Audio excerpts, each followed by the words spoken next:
Hey, I'm Scott Kennedy. I want to talk some NFL draft again, like we do several times a week. And tonight, I want to talk Denver Broncos and Atlanta Falcons.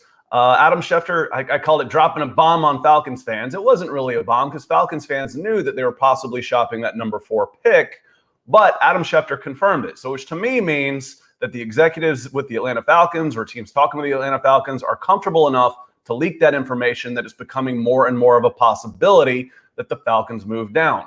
One of those good trade partners could be the Denver Broncos. So I am bringing in my good friend, Chad Jensen from milehighhuddle.com to talk about the Denver Broncos and the possibility of them moving up in the draft, what they might need if they stay at 9, what it might cost for them to move up, what happens with Drew Lock, and then we'll also talk about what the Falcons could do with those picks if they move down. So I see a bunch of you coming in. Welcome.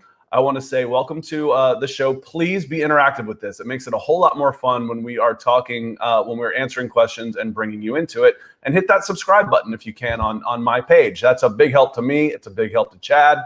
And speaking of Chad, I want to bring him in right now as well. My good friend, Chad Jensen, milehighhuddle.com. So Chad, welcome. Good to see you. Always good to talk football and the Denver Broncos and Atlanta Falcons. And how are you, my friend? Dude, I'm good. I'm dapper. I just got off vacation. I've been gone, unplugged for a week. Now back in the muss, and the rumors are swirling. They're flying. So I'm excited to get on here and talk with Scott. You're the man, dude. I love Scott Kennedy. Well, I think this is one of the more intriguing drafts that we've seen in several years, and not just because me as an Atlanta person, the Falcons are picking in the top 5 for the first time in a while, but it just seems like there's more interesting players. I think it's a very high-end draft at the top of this draft, in the top 10 specifically. There's quarterbacks, there's trades, there's intrigue. One of the teams that have kind of slipping by and not making a whole lot of noise is the Denver Broncos. So I want to talk a little bit about what they could possibly be looking at. And, you know, I mentioned this. I want to share my screen here real quick. I mentioned this before, that Adam Schefter talked about this. With teams locked into the first 3 picks, obviously quarterbacks are the ones they're going to be taking. The Atlanta Falcons have now received trade calls from multiple teams that are open to moving out of the number 4 spot. So like I said, to me that means the Falcons are comfortable enough talking about moving out of that spot that they're go ahead and giving the green light to Adam Schefter. Go ahead and get that out there. Yeah. What the timing on this that I thought was interesting was Pro Football Focus talked about within the last couple of days about the Denver Broncos being a trade partner. So what do you think are the chances of the Broncos moving up and trying to trade up in this draft? And, you know, who might they possibly take? Obviously, if they're going to move up to the 4 spot, it has to be quarterback, right? What do you think the chances are that they actually do want to move up? Or is this just more talk from, you know, mock draft mania?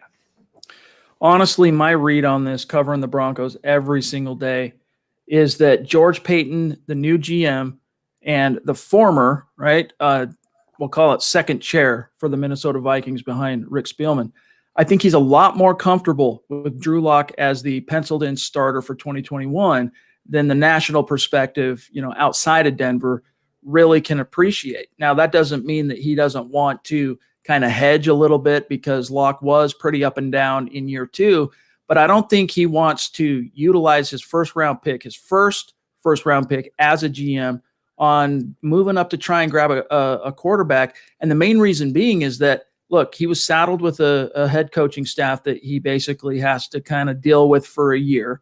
He didn't get to handpick his own head coach. The assumption is Vic Fangio's on a win or else type of situation. It's a hot seat. A rookie quarterback, with very few exceptions, is not going to come in and help a team make it to the playoffs. I mean, look at Justin Herbert last year. Lights the world on fire, breaks all kinds of rookie passing records, and he can't – I mean, Anthony Lynn still got the axe at the end of the year. They couldn't make it into the playoffs. And so I think if you're George Paton, understanding Vic Fangio's timeline, so to speak, the urgency to win, it might not be something that all Broncos fans and some media types want to hear per se, but Drew Lock actually gives them the best chance to win in 2021 relative to taking a Trey Lance at number 4 or a Justin Fields or a Mac Jones, whichever one, take your pick, ends up being there. Doesn't mean I rule it out as a possibility of Denver moving up, but reading between the lines, and then also interpreting the actual content, the words of what George Paton has said about Drew Lock, I will be surprised if he does end up making a move. But it's the NFL. Nothing can come completely from left field. You can't really be shocked at anything. But I still think he ends up staying pat. And if he makes any trade, Scott trades back. Yeah, and I feel like we're talking in a mirror here, honestly, because I feel like the Falcons are in the same way. I mean, the Falcons are saying all the right things about a new coach, and we're not in a rebuilding. Well, you were 4-12, and the Broncos were 5-11. There's a reason why you're picking in the top 10, unless you made a trade earlier and we're getting somebody else's pick. But I don't feel the Falcons are one pick away, where they can say, okay, we can get this one guy and we're going to compete. So it didn't make sense to me. If they wanted one of those top 3 quarterbacks, to me, they were going to have to trade up. Or will they? We'll get to that in a moment. If they wanted Fields, Wilson, or Lawrence, they were going to have to move up. And to me, they weren't in a position to move up. So for you, if you look how expensive it is to move up into the top 5, even to move up at all for a quarterback, it costs you at least, and this was just swapping one spot, 3 second-round picks, usually multiple first-round picks, but at least another first-round pick. And to me, does it make sense for the Broncos? Would the general manager think at all that they're in a position that they need to rebuild and get their quarterback of the future, that they would try and make that trade? I just don't think honestly, just with all the different mitigating factors surrounding this team, and especially considering the fact that Fangio's on the hot seat, I don't see it, because it's not, Scott, it's not just about, like, you can look at the NFL draft value chart, right, that was created back in the day, Jimmy Johnson, Dallas Cowboys.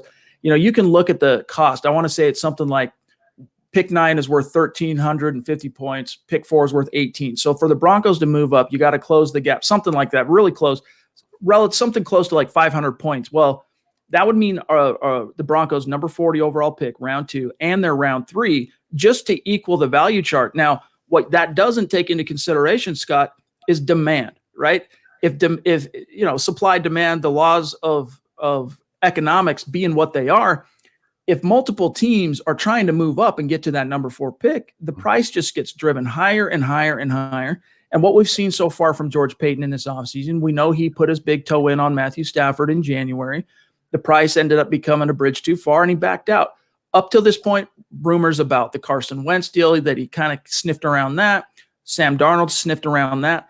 He has been uber conservative with those picks. He doesn't want to give up draft picks, which is another reason why, to me, the odds of the Broncos making that jump with Atlanta, even though it's easy to kind of connect the two if you're the national perspective and go, look, Denver's unsure about Drew. Drew had a rough second year, up and down, etc. It makes sense they might need a quarterback. I get the math from the outside looking in. From the inside looking out, though, the general temperature of what's going on right now, I'll be surprised if it happens. But, I mean, think about it. It's only 5 spots, but it could end up being a first-round pick. It's going to cost you an additional 1 to get up to 4, depending on how many other teams, Scott, want to get in on that. At least. I think, talking with you earlier, I know cornerback, and we'll get to that one in a moment, was a big priority. It's like, well, you can stay at 9 and get your corner. Why would you give up multiple picks? Because it's incredibly expensive. Just look at the San Francisco 49ers. Now, to that end, from the Atlanta Falcons point of view, I have said that as soon as that they were going to have to start talking up either Mac Jones or Trey Lance or both, because if you want to get maximum value for that pick at number 4 in the top 5, someone's got to want a quarterback. Well, who has been the gift from heaven for Atlanta Falcons fans is the 49ers. Because the San Francisco 49ers are gassing up Mac Jones for them. I don't think Mac Jones is a top 5 guy. I don't think Trey Lance is a top 5 guy. But all of a sudden, wait a minute. If they take Mac Jones, that means Justin Fields could be available at number 4. Now you're starting to pique the interest of a lot of teams behind you. So now my question for you is, let's say, hypothetically, the Broncos do move up into that 4 spot. 2 of these 3 guys are going to be available. Trey Lance, Mac Jones, or Justin Fields. I'm going to go ahead and take Zach Wilson and Trevor Lawrence off the board. I don't think that's a big stretch.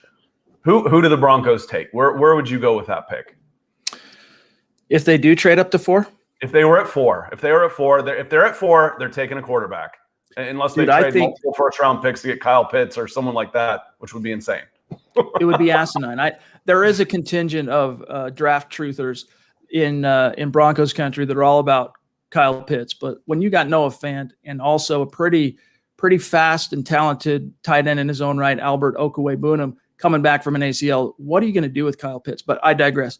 If the Broncos move up to 4, and I'm completely wrong with everything I've said up to this point, I still think the smokescreen on Mac Jones at 3, I think it's a shield. I would be absolutely stunned if Kyle Shanahan and John Lynch don't take Trey Lance at number 3. Like, I think that's the perfect guy. I do. Wow. You want to look at the Kyle Shanahan offense, and that is basically it springs off his father's scheme, right? Mike Shanahan, which sprung off of the Bill Walsh West Coast offense. Well, the big difference between the Mike Shanahan West Coast and the Bill Walsh's passing game, he viewed it as an extension of the running game, is basically, vertical handoffs, really short passes, high percentage completions, right? Well, in comes Mike Shanahan, and he loves so much about that scheme, helped win a Super Bowl with the Niners in 94, Steve Young's Super Bowl that he got. And he goes, look, I love the bones of this thing, but I'm going to, add a few wrinkles on my own.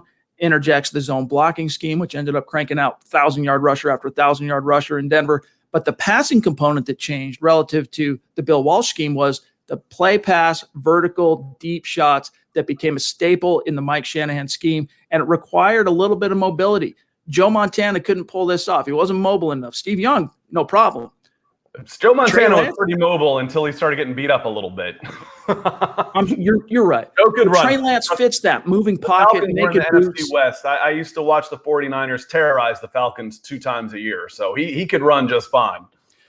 I don't know. I'm a child of the 80s, and my memory of Joe Montana is more the pocket statue than the risk taker outside the pocket juking guys. That was Steve Young. Don't get me wrong. He wasn't Steve Young, but he was plenty mobile. But Trey Lance fits that mold, Scott. Is my only point is he's got the arm for the vertical. Excuse me. He's got the mobility and athleticism for the moving pocket, the naked boots, the things that the Shanahan coaches over the years have drooled over. So Mac Jones, he's a pocket statue. I don't see Shanahan dropping everything to take him. To make that move to take Mac Jones, it would blow my mind. But again, anything's possible in the NFL. I think it's Lance. So to answer your question, it'd be Justin Fields. Okay. You said Justin Fields at 4. Okay, then we're on the same page here because Henry, appreciate the comment. So I know we need an edge in a corner, but we need to stay at 4 and take Pitts. Now because we've been talking about there's so many similar needs here between the Broncos and the 49ers. The stay is the giveaway here that we need to stay at number 4 for the Atlanta Falcons to take Pitts. Now I'm going to tell you my preference for number 4 with the Atlanta Falcons. I've said Justin Fields. I said that before, but I had said earlier, if you're going to get Justin Fields, you might have to trade up to number 3. And I don't want the Falcons to trade up right now because I don't think they can give away. You don't mortgage the future to build for the future. That doesn't make any sense to me. So for me, my second choice pick, if Fields is there, I want him. He's from Kennesaw. He's from 30 minutes north of Mercedes-Benz Stadium. It would just be such a good fit, and it's not just about fit. The kid's talented. I mean, he's unbelievably talented. He's worthy of a number 1 overall in most years. If they don't take Fields, you can't go wrong with a franchise left tackle either. I think Penei Sewell is a number 1 overall in a lot of years at left tackle. So that would be my second pick. And then after that, and I think any one of those guys could be best player available. If they take Pitts, because there isn't a corner that I take in the top 5, Henry. So I would wipe that off the board. That's a trade down scenario for me, and we can get to that one. We'll get to that too in a moment.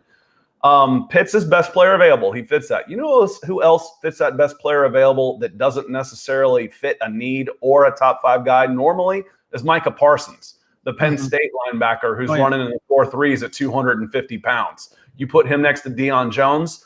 Those are the guys. If you get Fields, Pitts, Micah Parsons at that 4 spot, I'm okay with that. I've got a preference, but I'm okay with those. Those would be impact guys. You got either your guy for the future in Fields, or you got 2 guys that are going to make an impact right away. So I can live with that one. So now we talked a little bit about if they move up. Now, if they stay at 9, if the Broncos stay at 9, where do you think they go? I think the Falcons really want to trade down, and I've just said who I think they should take if they go at 4. But if the Broncos stay at 9, there's still good players available in the top 10. Where do you think they go? What would you be their preference? What would their preference be? Well, I'm hearing conflicting information, excuse me, on Penny Sewell. And when we went into the pre-draft season to open this year, it was all about he's the no-brainer top tackle in the class. You know, if it wasn't such a top-heavy quarterback class, like you just mentioned, he could end up being a number one guy overall. Now I'm hearing Rashawn Slater is leapfrogging him on a lot of teams' boards. We'll see.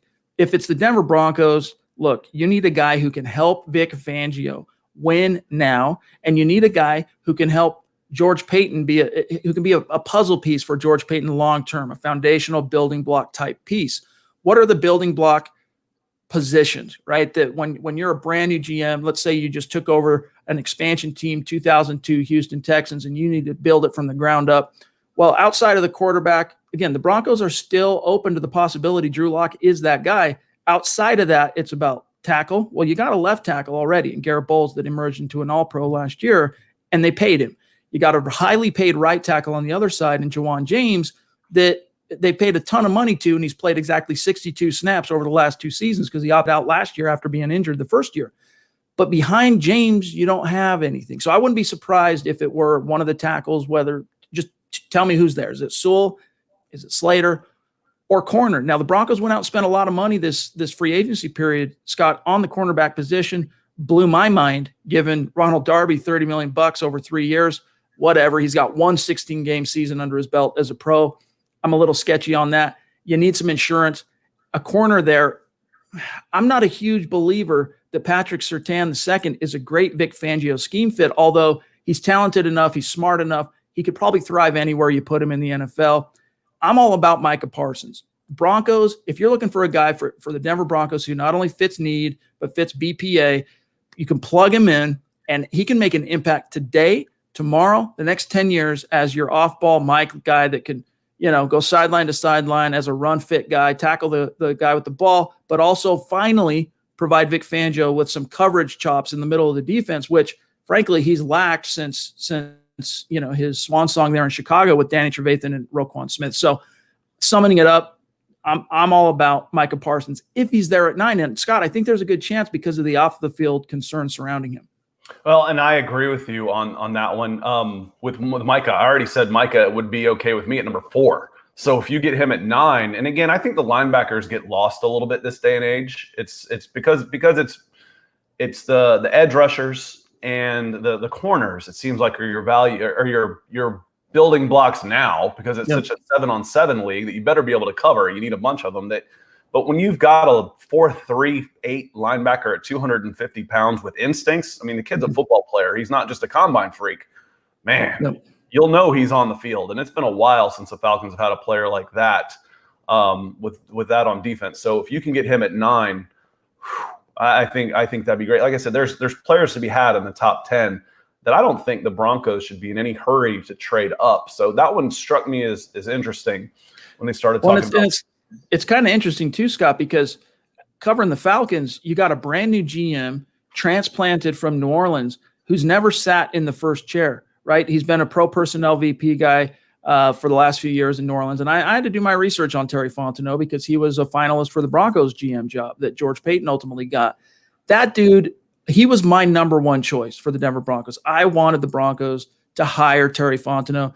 Didn't work out. But you got to try and guess what he's going to do. You can look at what the New Orleans Saints did over the years with whatever input he provided from his position in the personnel department. It's hard to guess. I mean, guys like us at this point that are trying to guess it's always a crapshoot trying to guess what a GM is going to do in the draft. A.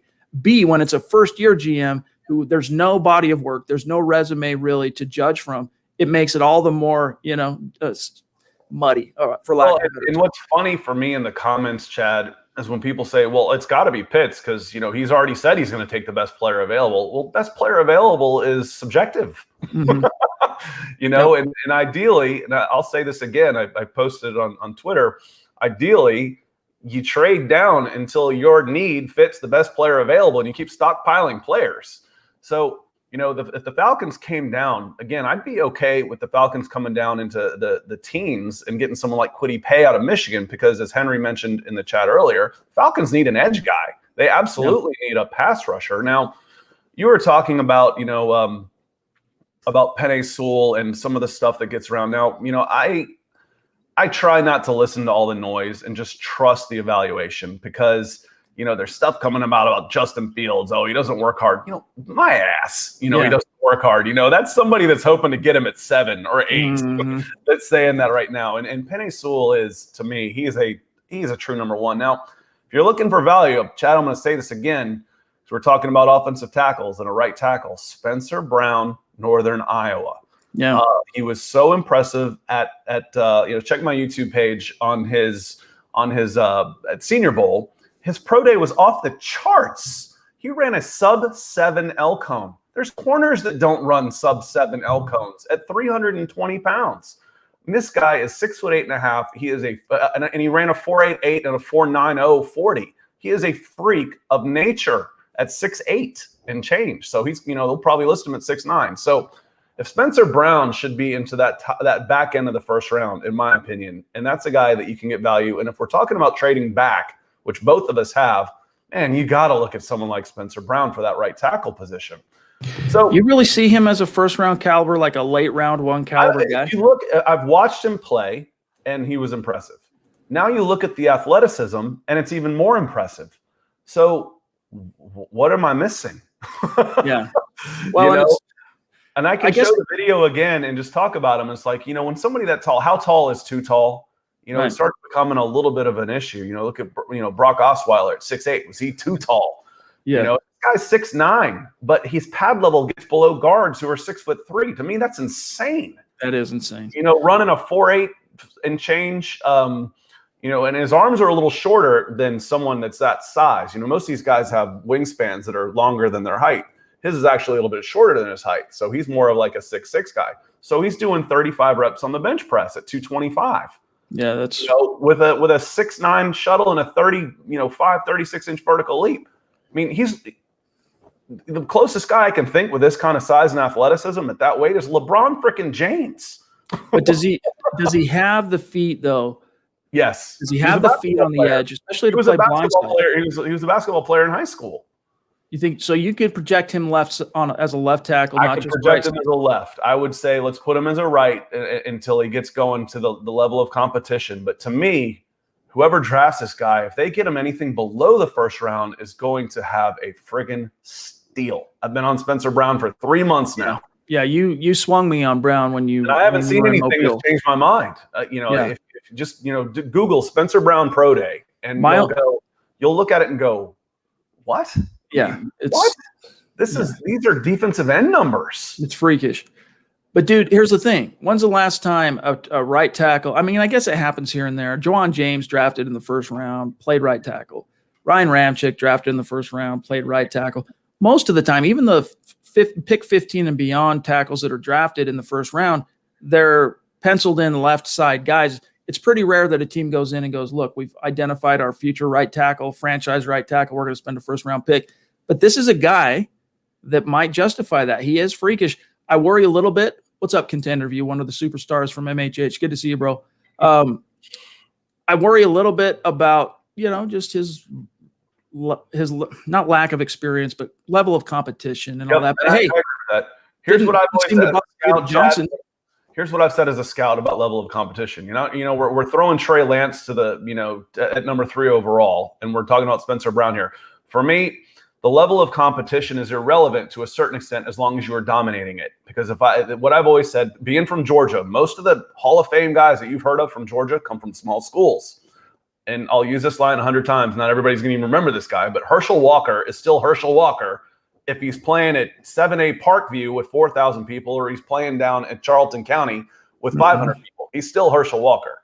Right. So at that point, you're looking, is he dominating his level of competition? Does he have the motor? Does he have the drive? Does he have the mean streak? And Spencer Brown checks all those boxes. Now, Ron, I'm going to hit you on this because he says we need defensive players. That's why we need to trade down and get more picks to fix the defense. Hallelujah. I'm all about that. That's why we're talking with Chad because the Denver Broncos could be an ideal trade partner. The unfortunate thing there is the Broncos are in the same boat as the Falcons. We're talking about wanting the same guys in the same spots at the same One difference. Mm-hmm. One difference. All right. I get criticized in my realm of Broncos country for being kind of a Drew Lock truther. But the one big difference between Falcons and Broncos current situation is the Falcons have a proven commodity at quarterback. Like they're going to be okay. Matt Ryan is still a plus quarterback without a doubt. With 17 games, there's a chance he's going to go throw for 5,000 yards this year in a Julio Jones. Matt Ryan is a plus quarterback in the NFL without a doubt, but he's 36 years old. He's 36, and that's the one wild card here that separates kind of the mirror effect between the Broncos and Falcons is we don't for sure yet know.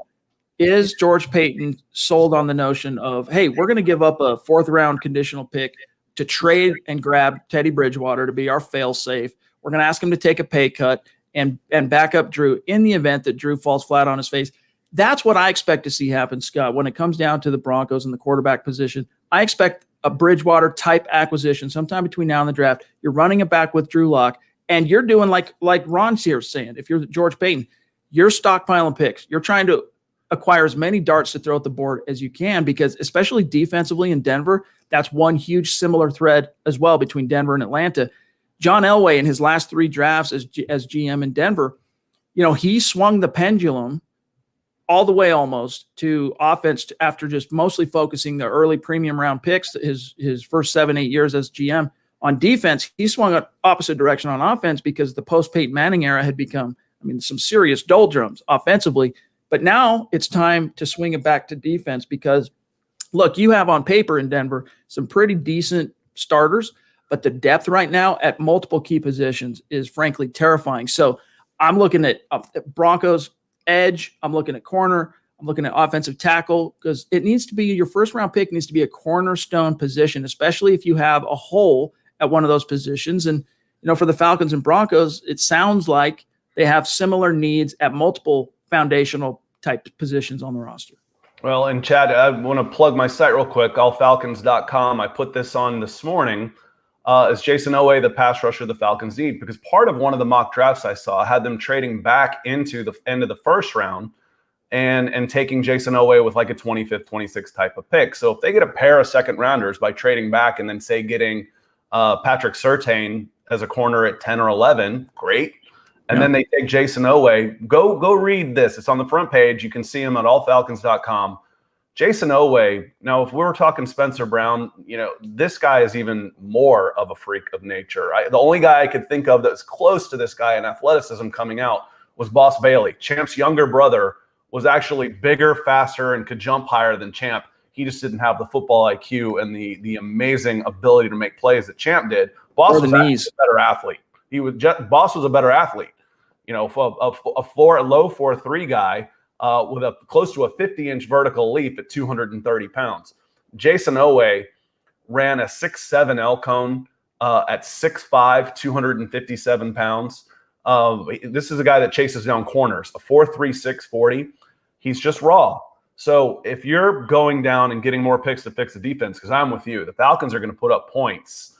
Can they stop anybody? Yeah. They trade back and get Patrick Surtain or Caleb Farley or Jason, and then get another guy like Jason Oweh in the second. I'm pretty interested. I'm going to consider that a win. We hit on this one a little earlier. Now we're going to go through some questions. They're coming in. I love them. Keep them coming. Liam asks, who do we take with Fields and Lance on the board since the report came out the Niners won at Jones? If we trade up number 4 for the Falcons. We both answered the same thing. I still don't believe that. I still don't believe the Niners want Mac Jones. Let's say, well, actually, we didn't because you thought that Lance might already be gone. So Lance or Fields for you? All things being equal, I'm taking Fields. Just relative to the Broncos' scheme and needs. Look, I know you're supposed to scout the player, not the school, but I am terrified of Ohio State quarterbacks, to be frank. Like, you asked me the question, who do you take if under the assumption when we narrowed it down, right, that it's going to be Trevor Lawrence followed by Zach Wilson, my gut read being Trey Lance at number 3. So if it comes down to a Mac Jones or Justin Fields at 4 for the Broncos if they were to move up with the Falcons. Who do you take? I said Justin Fields in that scenario, but Scott, I got to tell you, I'm terrified of Ohio State quarterbacks at the next level. I don't know what it is, but none of them have managed to work out. And there have been some pretty solid prospects. I'm hoping Justin Fields is the exception that proves the old OSU rule, though. And for me, USC kind of got the same rap, and when I think of Ohio State quarterbacks, who had the physical tools of Justin Fields? Is there anybody even close? Because it wasn't. Terrell Pryor should have been a receiver in college. Who's the kid before him that won the Heisman, or it was close? He's not even anywhere near Justin Fields when it comes to physical tools. So, if we could go back to, for me, we're talking like Miami quarterbacks. Was Miami like that? Gino Torretta, Ken Dorsey, and then it went to USC guys, who are just playing and dominating these competitions. And it still might be that way for USC, but nobody. I can't think of any quarterback that's come out of that has the arm, the mechanics, the release, the size, the speed of Justin Fields. I think he's on a different level. So for me, who do I take? For me, I would take Justin Fields with the number 2 pick, and I'd take the other Georgia boy before him at number 1, Trevor Lawrence. Those guys played 20 minutes apart. That's insane to me. For what it's worth, I'm just curious because, Zach Wilson being a Rocky Mountain guy, he's very familiar to Broncos fans. And that's a fit. That's a fit, What are your thoughts? Fit. I love him. I think he's great. So for me, you switch those guys and you say Justin Fields is from BYU in the Rocky Mountains, I'd say, yeah, Denver. And, you got a Georgia boy and Zach Wilson's at Harrison High School in Kennesaw. That makes sense to me. Bring him home. As long as there's no, big character issues where you've got to get a kid out of New Orleans or Miami or Memphis or, one of these places where he's got some bad influences around him. Then, I think that the marketing value of resonating with the locals is huge. Now, this is going to fall back a little bit, but I think one of the Cane killers, the Miami Hurricane killers, was Teddy Bridgewater not going to Miami, and going to Louisville, because that guy was a born leader. He was worshipped as he was just so good and so respected by everybody down there. If he stays in Miami, the Hurricanes' trajectory is completely different.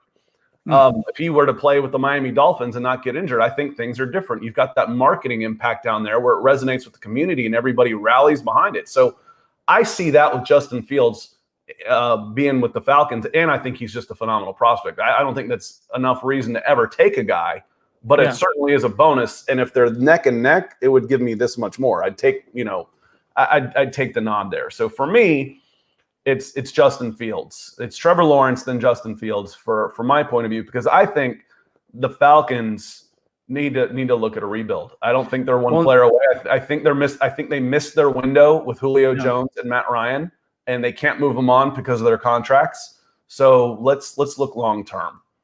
They came close, man. They came close to capitalizing on that window, but you could be right, because when the pre-draft season initially kicked off, and I'm talking like late December, Justin Fields was viewed as the 1B to Trevor Lawrence.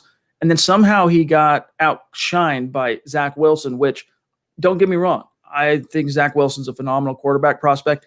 I'm very leery, though, of one-year wonders. And I know that goes, there's some concerns there similarly with Trey Lance as far as being one-year wonders and whatnot. But still, Zach Wilson suddenly leapfrogging Justin Fields, who maybe not by a mile, but pretty measurably is a more proven prospect than Zach Wilson.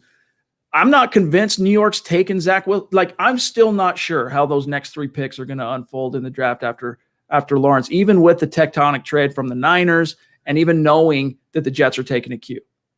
So when we're talking about when I was sold on Fields, I've liked him a long time. He was, like I said, he played at Harrison High School, which is 30 minutes from my house. So I've seen him since he was a junior. I've seen Trevor since he was a sophomore. I was completely 100% sold that this is the guy when I saw him make a 60-yard throw, one step into it, with bruised ribs after Skolsky about cut him in half in that game against Clemson. That, to me, and going back out there, shows the leadership. It's like at that point you've got the it factor too. By the way, contender review, love you, buddy. That's not true. What I read on Lance was 9 1/8 inch hands. Is that what he said? Was he talking about Lance or? Yeah, Lance is 8.5. And frankly, I've got 8-inch hands and I can palm a basketball. Yeah. Big enough. The whole small hand thing, dude. What's crazy to me is my 11-year-old son has hands bigger than me now. No kidding. So go watch his feet are bigger than mine now too. He's 11. And yeah, the Falcons literally don't have a starting safety on their roster. And again, going back to what Ron said earlier about needing to train back and get defense, the Falcons have to come out of this draft with at least 2 safeties. There were a couple of them that I like in the late second, early third, depending on where it goes. Florida State's Hamza Nasruddin could be an in-the-box guy that would replace Ken O'Neal, and then Richie Grant out of UCF. I love Richie Grant. I love him. And then one more guy to look at, a local guy, Richard LeCount. He is a guy who is a 4'8", 40 guy at safety, which is not fast. Right. He just makes plays. Maybe he's a nickel guy and goes in there and just makes plays. So that's just, for me, it's they have to come out of there with at least 2 safeties. And one of my most read articles so far is here's 3 guys that might be available in the 3rd round for the Falcons. And I think they have to trade down or at least trade up, but they've got to come out of this draft with 2 safeties. Have to, because they don't have any free agent money. So they've got to go out and they've got to get 2 safeties. I agree with you. Shout out to Levi, another MHH superstar. Grayson, the Scott Kennedy channel. Love it. Appreciate you, Levi. Y'all watching, please do me a favor and hit that subscribe button on my channel, because it's going to help me out to do more things like this with Chad. And I can start pushing more traffic to Chad, so it helps us both out. And especially just speaking to my audience real quick, guys. Another one, Steve Hearn. Good to see you, dog. Guys, you want to follow this. For all the Broncos people watching right now from our shares and whatnot, look, you want to follow Scott because of his expertise, not just because he covers the Falcons, but his NFL and scouting acumen and experience and knowledge is top notch. So you want to smash that subscribe. I was director of scouting at scout.com. I did some NFL draft stuff. I did some stuff with the NFL Network around the draft because I knew these guys for so long. People ask me, how did you get into this? I'm like, well, I'm an Atlanta sports fan. I was forced to look to the future. We're talking about his style in the 80s. Go look at the Falcons records in the 80s when I was 7 to 17 years old. I was looking at minor league baseball and I was looking at NFL drafts. And in 1989, I was 16 years old. And really, the second draft I really started following. And the top 5 guys in that draft was number 1 was Troy Aikman. Number 2, Tony Mandarich. Number 3, Barry Sanders. Number 4, Derek Thomas. Number 5, Deion Sanders. Go next year, and these guys are on the field, and I'm like, wow, this draft stuff is cool. Yeah. Little did I know that it's not always like that. I think this draft, it's got a chance. Let's go back and look at the famous class of '83 quarterbacks. This could be that draft. You got 5 guys that could go as in the top 12 who are legit. Not time will tell. Yeah, not like the Christian Ponder draft. That was the one where the quarterbacks went, and I said these guys have lost their minds. Yeah, they're valuing quarterbacks again. But even look at 2018. I mean, Scott, everyone was what were they calling now? The Hall of Fame class 2018 is Baker Mayfield, Sam Darnold, Josh. I apologize, Sam, if you ever read any of my stuff that I take shots at you. Because it's not your fault that you were over-evaluated. A 3rd round is about right for Sam Darnold. I mean, it just is. I was living in California when he was coming out, and he's just not that gifted a passer to be talking about, and let alone to give up everything they did for him. Levi, I'm with you, man. If Atlanta isn't taking a QB, odds are they'll trade down. I do not want a pass catcher in this spot. I have Thomas Dimitroff, PTSD. I might do another video one day where I talk about Julio Jones being the greatest Atlanta Falcon of all time. The Falcons still overpaid for him. They gave up 5 high picks, 2 firsts, 2 seconds, and like a 4th. After giving up 50 points to the Packers in the playoffs, their next move is to give up 5 picks for a receiver. Seriously? So I'm with you. I'm hoping the Falcons trade down if they don't get their quarterback of the future. Davis Mills, don't sleep on him. Yeah. And then, love him. For Dakota, appreciate that. AJ, if Atlanta trades with the Chargers, will a QB be available for 13? If it is, I think it's going to be Mac Jones. Yeah, that's it. After that, I don't think so. I don't think they can get a quarterback at 13, but then you can start getting some pretty interesting defensive players there. I mentioned Quee Pay as maybe one of those corner slides, Caleb Farley or Patrick Surtain. Do you reach for Christian Barmore, the big? I think he's probably the top rated big lineman from Alabama on the defensive side. So, we talked a few minutes ago about Jason Oweh. If you're going to miss, the old saying was for basketball guys, if you're going to miss on a 7-footer. If I'm going to miss on a guy who's 6'5", 260 pounds and runs a 4.35. That's who I'm going to miss on. By the way, shout out to Dakota, another great MHHer popping in. Appreciate you. You keep mentioning all these edge rushers, and being that you're a Georgia guy, no Ojulari. You're not liking Ojulari for Atlanta? I haven't seen him as much. I talked with Brooks about Brooks Austin about him a little bit, and he's a fan. I'll have to go back and check him out a little bit more. So, I see him in the late teens. So I'm still thinking the Falcons, if they trade back, they won't go any farther back than 12 or 13. So what are they going to do at that point? And I think that'd be a little bit of a reach for Ojulari. I'm a big fan of, I have to read it, the linebacker from Notre Dame. JOK. That's what I say. Him. He reminds me a little bit of Deion Jones, speed and instincts. Levi says, I think that Mac Jones is a smokescreen. I said earlier, Levi, that I thought the Falcons were going to have to gas up Mac Jones, but the 49ers are doing it for him. Thank you, San Francisco. That makes the Falcons pick at number 4 that much more valuable. What do you guys think it takes to move up to number 4 for the Broncos? And if the Falcons do trade down to 9, who do they take? I think the precedent there is at least 3 number 2s. At least 3 number 2s. It's probably going to take a 1 and a 2 and maybe a 5, somewhere in there. And Chad, can you see the Broncos paying that much to move up? Dude, I'm telling you right now, I'm pulling up the draft chart. I did this last night on my podcast. Let me just run this by you guys real quick, okay? The Broncos sitting at number 9. That pick's worth 1,350 points. The Falcons at 4, that's worth 1,800. All right. Broncos number 40 pick, that's worth 500 points. So that gets you to 18 roughly, right? But other teams are going to be interested. You're going to have to throw in at least another like a third rounder. And then as other teams are driving that price, dude, I'm with you, Scott. I think by the time it's all said and done, even going from a pick 9 to a pick 4, you're only jumping 5 spots. You're paying through the nose probably 2 2s and a 3 just because of demand. I think you're going to have as many as half a dozen teams perhaps in on that, even if it's not genuine. It happens in the draft where you get rivals that are, trying to screw with you, and they'll get on and make offers, try and drive it up. It happens. 2 2s minimum, 2 2s and a 3 minimum is what I think it will take.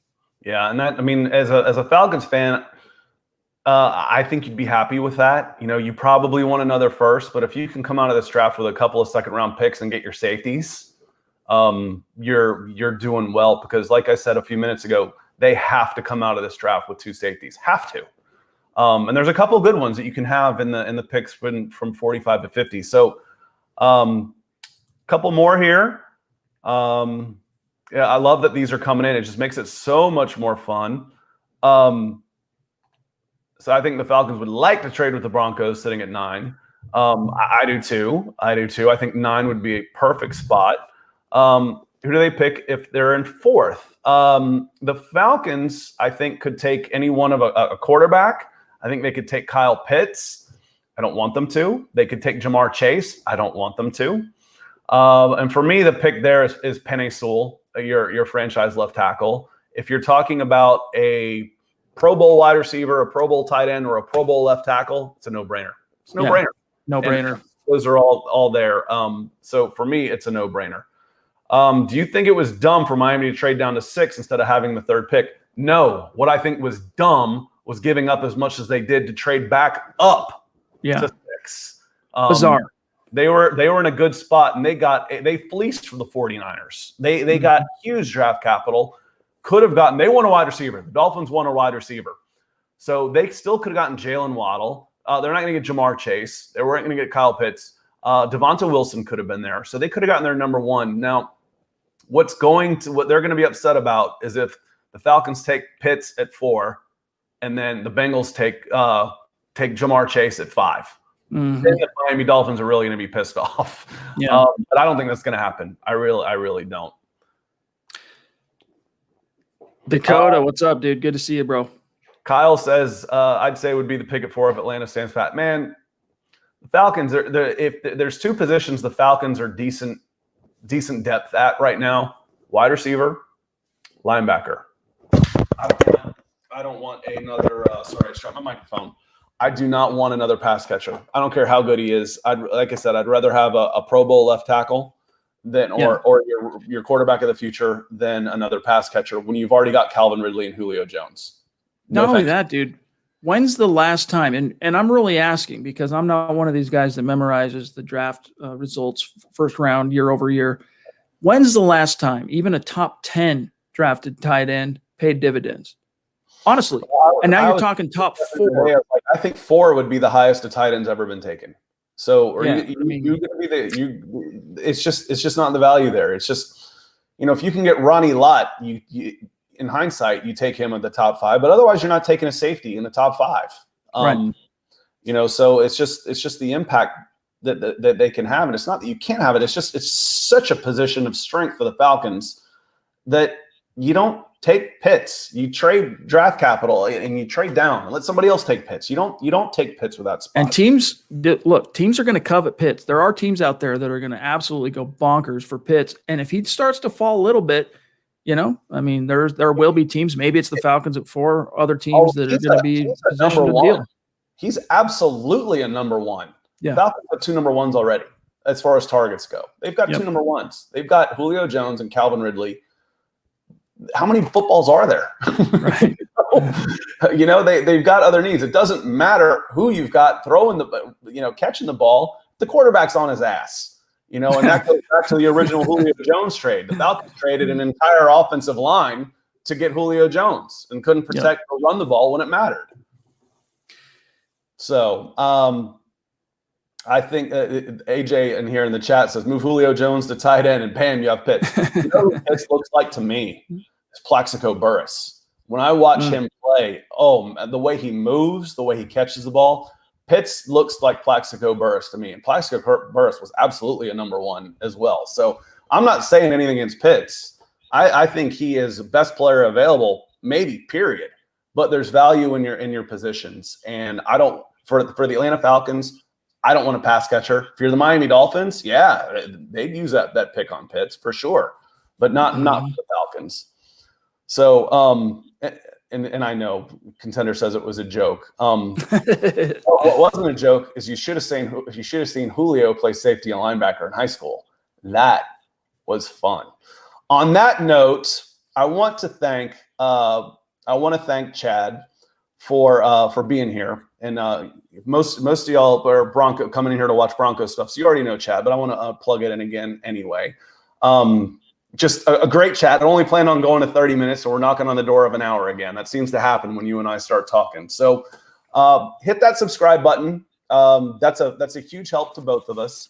And hit that subscribe button or follow, because I know I've got a lot of people watching from Facebook too. It's a big help for both of us, and appreciate all the interaction. It was a lot of fun tonight. And Chad, thank you for being on. We will do this again soon, my friend. Amen, dude. I always love catching up with you and talking football. Time just flies, dude. It's like you're sitting at the bar, throwing 1 or 2 back, talking shop, and here we are, 49 minutes. It felt like 5. I know. Well, I appreciate it, Chad, and we'll see you soon. All right. Again, thanks for coming on. I appreciate all the interaction. If you have any questions for follow-up, put them in the comments on the video that's going to be on here on demand, because I will get to them. I answer them all the time. I'm OCD about doing that stuff. Thanks again for watching. We were talking a lot of Broncos Falcons. We will talk more Broncos Falcons in the near future. I don't know when I'm going to schedule my next one. So again, make sure you hit that subscribe button to make sure you're on here. The next person I want to get on is Grant Cohn, San Francisco 49ers. What are they doing at 3? Appreciate you watching, and we'll talk to you again soon.